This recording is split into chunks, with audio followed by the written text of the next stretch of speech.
Assalamualaikum warahmatullahi wabarakatuh dan salam sejahtera. Saya Farisha Dina binti Syukri. Saya Nurul Ayaudah binti Baharin. Dan saya Intan Ainatasha binti Bahasan.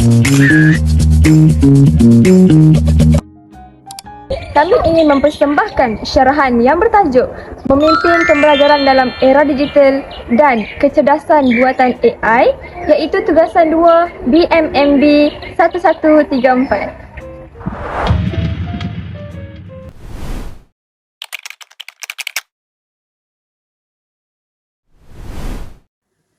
Pergi ke desa memetik kenanga.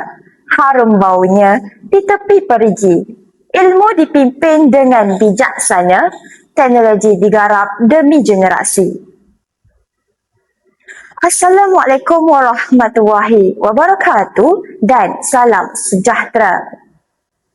Yang dihormati pengerusi Majlis Barisan Panel Penilai yang arif lagi bijaksana serta rakan-rakan seperjuangan yang saya kasihi sekalian.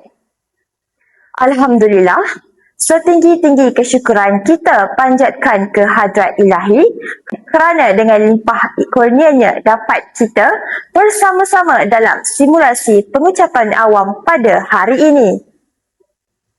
Hadirin sekalian, kita sedang hidup dalam zaman yang amat berbeza berbanding 10 atau 20 tahun yang lalu. Hari ini, murid sekolah rendah sudah tahu menggunakan tablet. Pelajar menengah mampu menghasilkan video digital. Malah, tugasan universiti kini banyak menggunakan kecerdasan buatan atau artificial intelligence. Namun, persoalannya, adakah sistem pendidikan kita sudah benar-benar bersedia? Adakah pemimpin pendidikan kita hanya menjadi pemerhati perubahan atau penentu transformasi? Pada hari ini, saya akan menghuraikan peranan besar pemimpin pendidikan sebagai peneraju transformasi pembelajaran dalam era digital dan kecerdasan buatan. Hadirin yang dihormati, transformasi digital dalam pendidikan bukan lagi satu pilihan. Ia adalah satu keperluan. Bayangkan satu situasi, seorang guru masih menggunakan kaedah chalk and talk sepenuhnya. Murid hanya menyalin nota, tiada visual interaktif, tiada perbincangan kolaboratif dan tiada integrasi teknologi. Dalam masa yang sama, murid tersebut pulang ke rumah dan belajar melalui aplikasi YouTube, Google, aplikasi interaktif dan AI. Tidakkah ini menunjukkan jurang antara bilik darjah dan dunia sebenar? Pemimpin pendidikan perlu melihat realiti ini dengan serius. Mereka perlu merancang penggunaan platform pembelajaran digital, menyediakan kemudahan infrastruktur, memastikan capaian internet mencukupi dan menggalakkan penggunaan bahan digital interaktif. Tetapi, transformasi digital bukan sekadar menggantikan buku dengan tablet. Ia adalah transformasi budaya pembelajaran.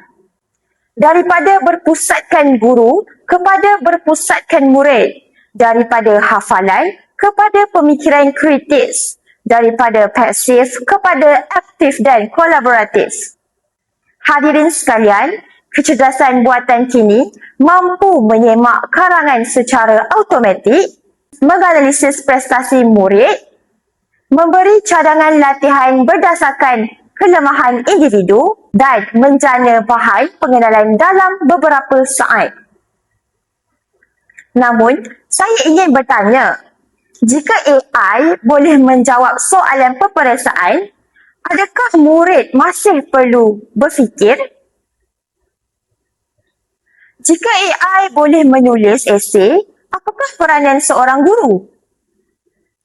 Di sini pentingnya kepimpinan yang bijaksana. AI tidak boleh menggantikan nilai kemanusiaan. AI tidak boleh menggantikan sentuhan kasih sayang seorang guru dan AI tidak mampu membentuk akhlak dan adab. Pemimpin pendidikan perlu memastikan guru diberi latihan literasi AI, panduan etika penggunaan AI diwujudkan, murid diajar menggunakan AI sebagai alat bantu bukan alat menipu. Contohnya, dalam satu sekolah, pengetua mewajibkan bengkel AI untuk pendidikan beretika. Guru-guru diajar bagaimana menggunakan AI untuk merancang PDP bukan menyerahkan sepenuhnya kepada sistem. Hasilnya, guru lebih kreatif, murid lebih terarah, pengajaran lebih berkesan. Transformasi tidak berlaku tanpa cabaran.